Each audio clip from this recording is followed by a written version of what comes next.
pelo irmão Jacó, né? Que a gente já está no capítulo 11, que se chama A Luta Prossegue. Para quem não conhece, eu não lembro, meu nome é Graziele. Conhecida por Yeye pela Lorena também, que ela faz essa vergonha de vez em quando aqui de me chamar de Yeye. Então, ele começa... Por que eu escolhi essa música? Porque ela fala de viver um dia após o outro, né? De cair e levantar, de prosseguir, de continuar, de aprender. E então, eu percebi com a leitura desse capítulo que o irmão Jacó ele vai ficando mais sereno, sabe? Mais calmo, mais tranquilo e sem aquela necessidade veemente dele de chegar no mundo espiritual e trazer a mensagem dele a qualquer custo, sem estar devidamente preparado. Então eu achei que para ele foi muito bom viver um dia após o outro. E aí ele chega lá, né, e começa a pensar. Quando a pessoa está encarnada, ela pensa que o céu vai ser aquele Éden maravilhoso, cheio de prazer e gozo, mas na verdade quando a pessoa desencarna, ela descobre que na Terra já há encarnados que trabalham em favor dos outros. Então como que é possível um mundo espiritual, né, que a pessoa vai ficar lá sem fazer nada, tranquila, enquanto existem pessoas sofrendo? E é nesse sentido que no capítulo anterior que o Júlio trouxe para a gente, ele já começa a pensar em trabalho. Só que como não é dado a ele trabalhar, né, Júlio, não foi isso? Como não é dado a ele ainda trabalhar, ele resolve conhecer, né? Resolve não, ele é levado a conhecer. E aí, ele vai conhecer a organização educativa que a Marta, filha dele, estuda, trabalha lá. E essa instituição, ela parece até uma universidade, mas ela, assim, é muito longe de parecer com a universidade igual a gente conhece aqui. Ela não se assemelha nem aos institutos educandários mais evoluídos que existem na Europa e nos Estados Unidos. E é dedicada à formação do caráter infantil, né? Acolhe pessoas crianças de 7 a 12 anos de idade. Ah, um adendo. Eu estava até falando com a Carol, a deusidência é muito grande, né? E eu fiquei pensando na importância do nosso trabalho na evangelização infantil. Existe um educandário, uma universidade, uma coisa de uma dimensão tão grande para acolher as crianças.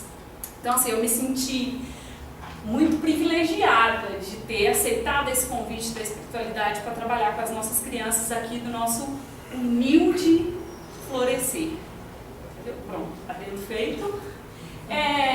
Crianças de 7 a 12 anos, mas aí o Jacó ficou pensando, e as crianças mais novinhas, aquelas de tenra idade? Onde que elas ficam? O que acontece? Aí eu fiz um esqueminha para a gente entender. Que as de 6 a 12 anos de idade, as tenras, né, podem ser de dois tipos. As excepcionalmente evoluídas e as não tão evoluídas assim. No caso das excepcionalmente evoluídas, vai cair no caso igualzinho até os 12 anos, tá? As de ordem sublimada, evoluídas, elas não vão ter o problema com o choque biológico da desencarnação. Então, elas vão desencarnar e já vão direto para os planos elevados. As não tão evoluídas assim, elas são suscetíveis a esse choque. Então, elas podem ter muitos danos no corpo perispiritual dela, né? Então, elas são levadas para locais específicos para não sofrer esse abalo, até que ela consiga se despertar de uma forma mais adequada, que não a prejudique. Então, esses casos das crianças que são mais evoluídas, né, que não têm o risco de sofrer esse choque, elas viveram de uma forma que elas estão quites com a lei que nos governa o destino. Eu achei isso muito importante. Então, elas readquirem de pronto a individualidade e vão para os planos elevados. Daí a importância que a gente tem, que eu passei a dar, e que eu acho que todos nós, enquanto pais, professores, tios, avós, irmãos, temos que ter em atenção com essas crianças. Aí a responsabilidade para mim mudou mais ainda. Apesar de que a Júlia já está em 12, já não ia mais para o educandário, mas a gente, né, passa a raciocinar sobre isso. Qual a minha importância? O que eu estou levando para essa criança? Qual a possibilidade que eu estou dando para ela aprender e já viver, né, e estar quite com a lei? No caso das crianças de 7 a 12, elas se dividem lá em classes, como se fossem, né, classes mesmo, igual a gente conhece aqui na escola. Elas se dividem por turmas afins. Só que aí não é assim, de tanto a tantos anos fica no primeiro, no segundo ano, terceiro ano, não. Lá elas se juntam por afinidade, por graus de elevação que elas já adquiriram. Olha-se o passado, tudo que ela já viveu e conseguiu evoluir e melhorar, e elas são unidas por turmas. Aqui eu coloquei exemplos para a gente conseguir entender. Uma turma que está num grau de evolução X, A, né, eu coloquei A. E aí elas vão se subdividir ainda por grau de evolução e por tendências. Então a criança às vezes ela tem uma evolução tal que, mas ela gosta mais de um tipo de trabalho, de um tipo de tarefa, de um tipo de questão, ou ela precisa desenvolver esse tipo de caráter, de personalidade. Aí elas vão se reunindo ali com essas subclasses de acordo com a evolução que elas já adquiriram. Então, as flores de hoje foram semente ontem. Fato. Isso. É verdade. As flores de hoje foram semente ontem. Isso. Então, por isso que é nós importante. temos burilar para que eles dê fruto hoje em dia. Que eles refloresçam. Para que chegue nasce com flores hoje em dia. Por isso que é florescer. Então, a outra pergunta que ele se faz. Ele faz para o Andrade, para o irmão Andrade. Na vida espiritual, a criança está lá aprendendo no educandário. Ela pode optar pelo mau caminho? Ela está lá se educando. Mesmo assim, ela pode optar pelo mau caminho? Pode. Porque quando a gente, né, quando a pessoa desencarna e chega lá na vida espiritual, ela vai ter contato com as emoções que ela teve no passado. Conforme ela vai se adaptando, ela vai lembrando, vai aflorando todas as questões de vivências dela. Então, se ela resolver, ela pode sim optar pelo mau caminho. No entanto, lá é um local que se destina ao reajustamento. Então, as crianças, elas são preparadas nesse educandário para reencarnar. Então, a partir desse momento, tudo bem que ela escolha o mau caminho, mas ela está sendo preparada para ela reencarnar. E aí sempre vai ser feito com toda a supervisão da espiritualidade para que ela se retorne para o caminho mais adequado, né, de evolução. Então ele viu esses grupos lá. Aí ele deu 2 exemplos de grupos que ele viu. Alguns de crianças indígenas, que ainda estavam em fase primária de cultura e inteligência, e outros de meninos orientadores. Eles já eram evoluídos tal que eles executavam tarefas e missões, inclusive junto a adultos.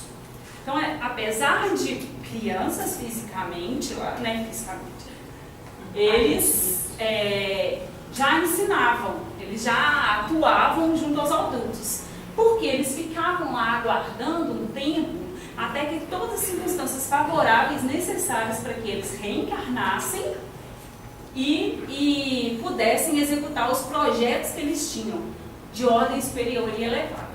Então não era assim, vou encarnar, não, tem um projeto, uma missão tão elevada que eu vou aguardar aqui, enquanto isso eu vou trabalhar. Vou ajudar até os adultos que estiverem aqui e as outras crianças também. E aí ele ficou pensando, que ele estava num ambiente novo, diferente, né? Ele via as pessoas e tal, e ficou pensando, que região que ele estava? Eu fiquei pensando, Eu fiquei com uma dúvida sobre a cultura e inteligência no plano espiritual. Entendeu? Você acha ele só cita isso, Paty. Ele só fala exatamente isso. Fase primária de cultura e inteligência. O que eu fiquei lembrando da evolução da humanidade mesmo. Eu pensei nesse sentido. Novos espíritos, ainda bem incipientes, entendeu? Ele só fala isso. É que o desenvolvimento espiritual e o desenvolvimento cultural são coisas muito diferentes. Né? Mas eu não sei, sabe o que eu penso, Paty? Ele ainda estava muito ligado à matéria, ele ainda era muito próximo da gente. Então eu acho que essa ideia que ele pode ter trazido, ela é muito próxima do que nós mesmos talvez iríamos pensar.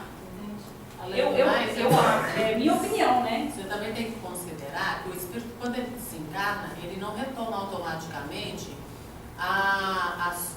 toda a sua essência de espírito, as suas vidas pregressas ou o nível intelectual que ele desenvolveu até aquele momento. Então, muitos espíritos, como o período dele na erreticidade é relativamente curto, então se desencarna como criança, pode passar um período no plano espiritual, ainda como criança, onde ele vai ter a influência de meninos orientadores, por exemplo. Por quê? Por causa da identificação, falam a mesma língua, então acabam captando melhor as ideias que esses meninos orientadores passam para logo depois reencarnar. E a Graça está correta. Os indígenas são espíritos normalmente que ainda estão na fase mais primária da evolução. Porque a nossa evolução como espírito, ela leva muito tempo no nosso tempo linear da Terra.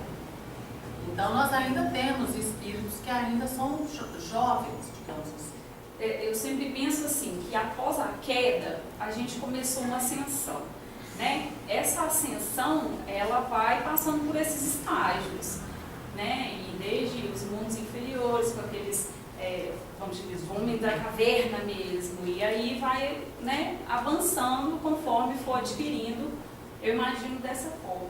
Como a Terra é um local onde você tem espíritos de diferentes pontos evolutivos, então você tem uma miscelânea de espíritos. Espíritos já bem evoluídos, fazem mais ou menos o caminho mais reto, e outros que ainda vão no passo a passo. Então você tem de tudo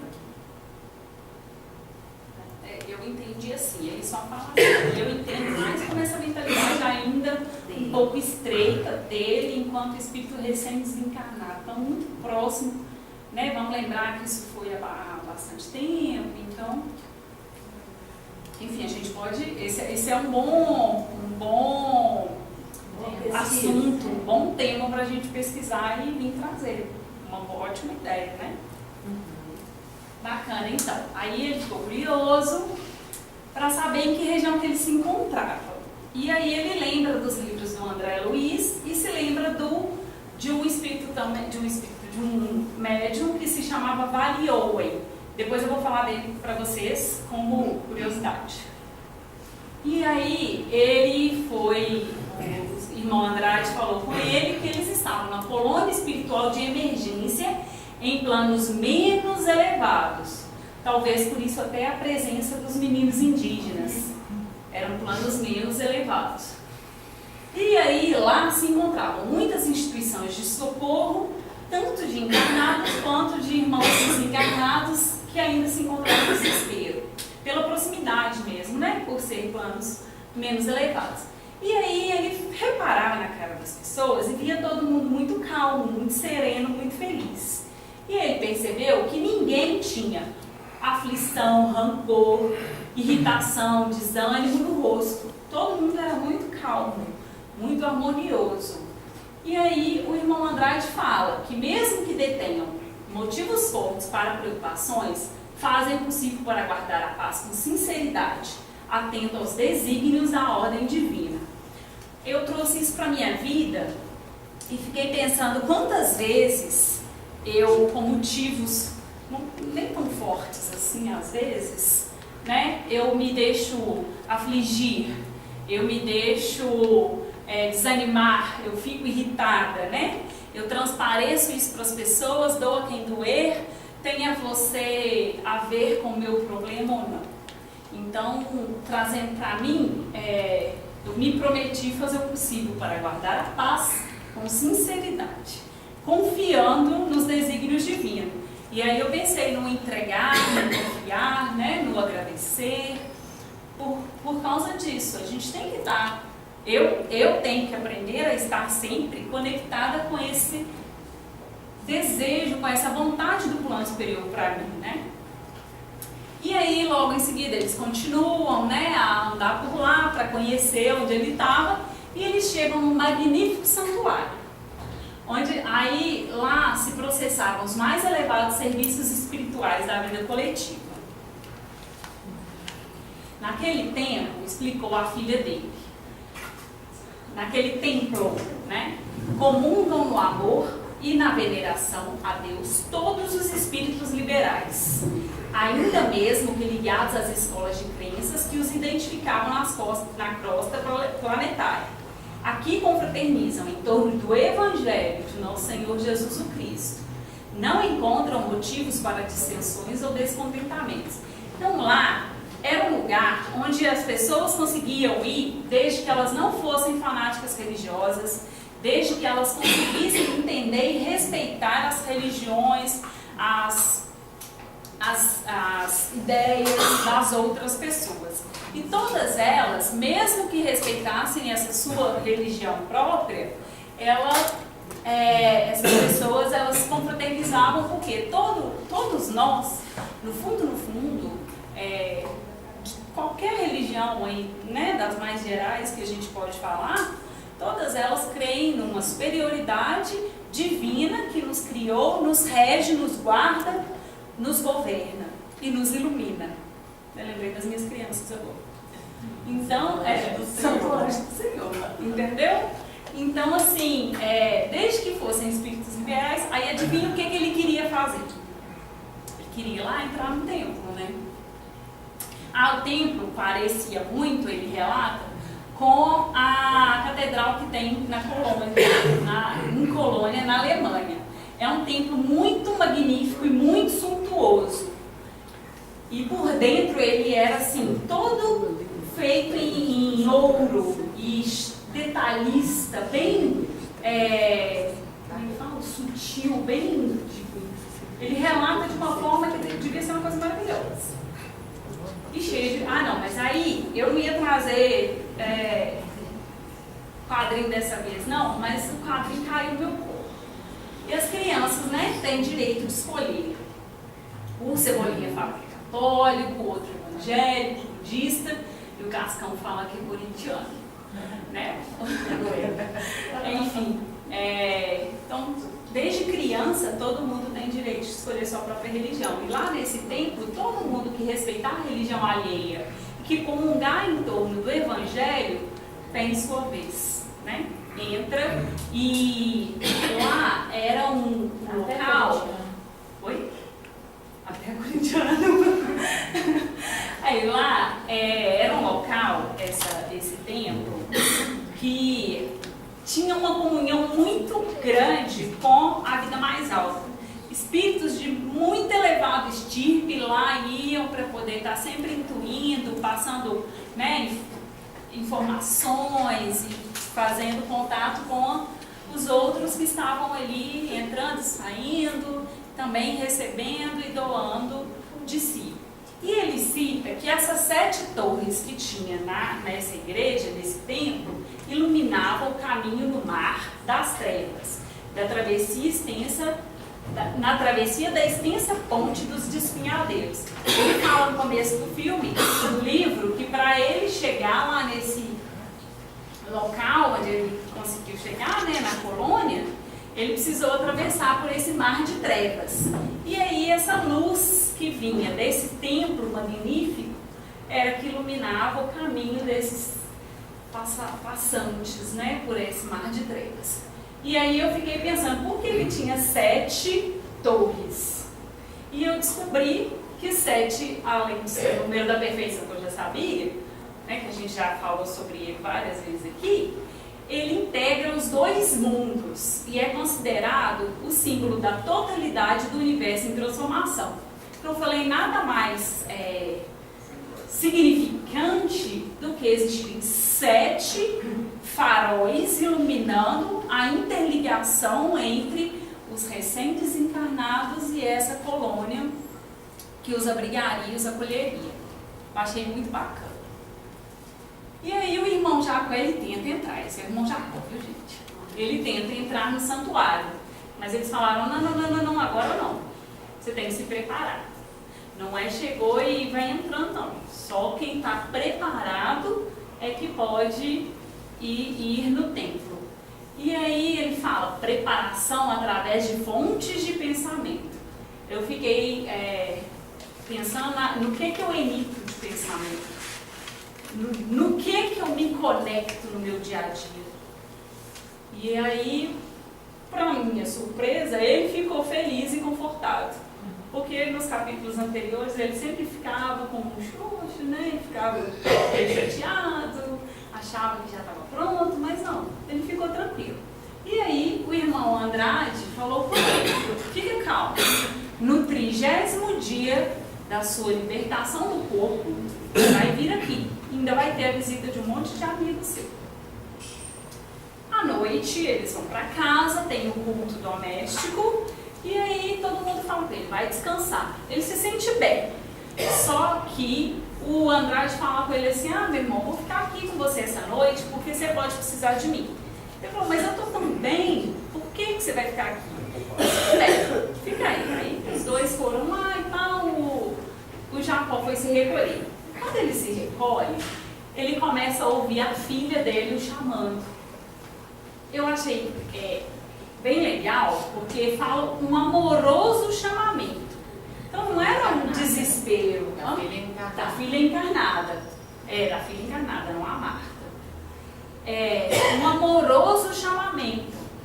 E um amigo dele, médium também, ficou apelando, conversando com ele. Olha, vem, conversa com a gente, dá sinal de vida e tal. E aquilo começou a desequilibrá-lo. Ele começou a ficar, e aí, é verdade? Eu estou sentindo, eles estão aqui do meu lado e não consigo comunicar com eles, o que eu faço? A ponto de quase gritar. E o irmão Andrade, já previsto, estava lá. E aí ele explicou para ele, olha, isso trata-se de fenômeno de sintonia espiritual. É muito comum para os recentes desencarnados que deixam laços do coração. Então assim, só que ele, calma, essa comunicação ela vai poder acontecer. Só que a pessoa tem que estar preparada. Por quê? Se as obras da pessoa não forem tão boas, ela vai ficar reverberando naquele passado não tão bom. Da mesma forma, se a obra dele foi boa, ele vai ficar feliz com a plantação que ele semeou, né? Com a colheita dele. Então ele falou, vamos lá, você vai ter que dormir agora, fica calmo, na hora certa você vai fazer essa comunicação que você quer. E nisso o irmão Andrade insuflou-lhe forças vigorosas, utilizando passes, recomendando calma, e falou que aos poucos ele iria controlar as solicitações terrestres, canalizando as possibilidades para o trabalho de elevação. Eu entendi, eu fiquei analisando, como assim eu vou para a comunicação, eu vou canalizar para trabalhar? Eu entendo que ele teria que se elevar, então para isso ele precisa ir trabalhando, para ficar pronto e conseguir fazer esse meio campo entre as intuições, os parentes chamando, etc., e conseguir